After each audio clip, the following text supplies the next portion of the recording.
రాష్ట్రంపై కేంద్ర ప్రభుత్వం సవతి తల్లి ప్రేమ చూపిస్తోందన్నారు టీఆర్ఎస్ ఎమ్మెల్సీ కర్నె ప్రభాకర్. బీహార్ లాగే రాష్ట్రానికి కూడా ప్రత్యేక ప్యాకేజీ ప్రకటించాలని డిమాండ్ చేశారు. రాష్ట్ర బీజేపీ నేతలు ప్రభుత్వం చేస్తున్న ప్రతి సంక్షేమ కార్యక్రమాన్ని విమర్శిస్తున్నారని మండిపడ్డారు.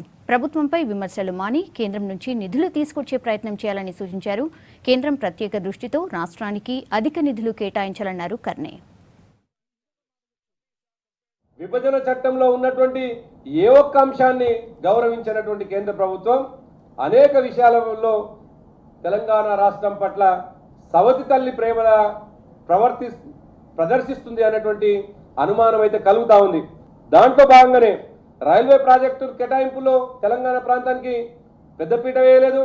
సరికదా కనీసం సంతృప్తి పరిచేటువంటి ప్రకటన కూడా రాలేదు.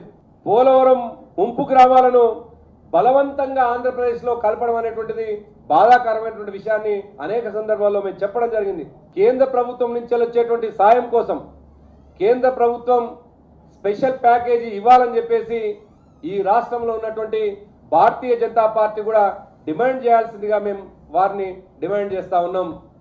కేవలం రాష్ట్ర ప్రభుత్వం మీద విమర్శలకే పరిమితమై రాష్ట్ర ప్రభుత్వం చేస్తున్నటువంటి అనేక సంక్షేమ పథకాలని అనేక అభివృద్ధి పథకాలని నిత్యం విమర్శిస్తూ నిత్యం తెలంగాణ ప్రభుత్వాన్ని ఆవాస్పాలు చేయాలన్నటువంటి కంకణం కట్టుకోవడం మానేసి అక్కడి నుండి పక్కకు వచ్చేసి ఈ దేశంలో భారతీయ జనతా పార్టీ ప్రభుత్వమే ఉంది అనేటువంటి విషయాన్ని గుర్తుపెట్టుకొని ఈ రాష్ట్రంలో ఉన్నటువంటి భారతీయ జనతా పార్టీకి సంబంధించినటువంటి నాయకులు కూడా కేంద్ర ప్రభుత్వం పైన ఒత్తిడి తెచ్చి తెలంగాణ ప్రాంతానికి కూడా బీహార్ లాగానే స్పెషల్ ప్యాకేజ్ ఇచ్చే పద్ధతిలో ఒత్తిడి తీసుకురావాల్సిందిగా భారతీయ జనతా పార్టీని డిమాండ్ చేస్తూ కేంద్ర ప్రభుత్వం తెలంగాణ రాష్ట్రాన్ని ఒక ప్రత్యేకమైనటువంటి దృష్టి పెట్టి అధిక నిధులు ఇచ్చి ఆదుకోవాల్సిందిగా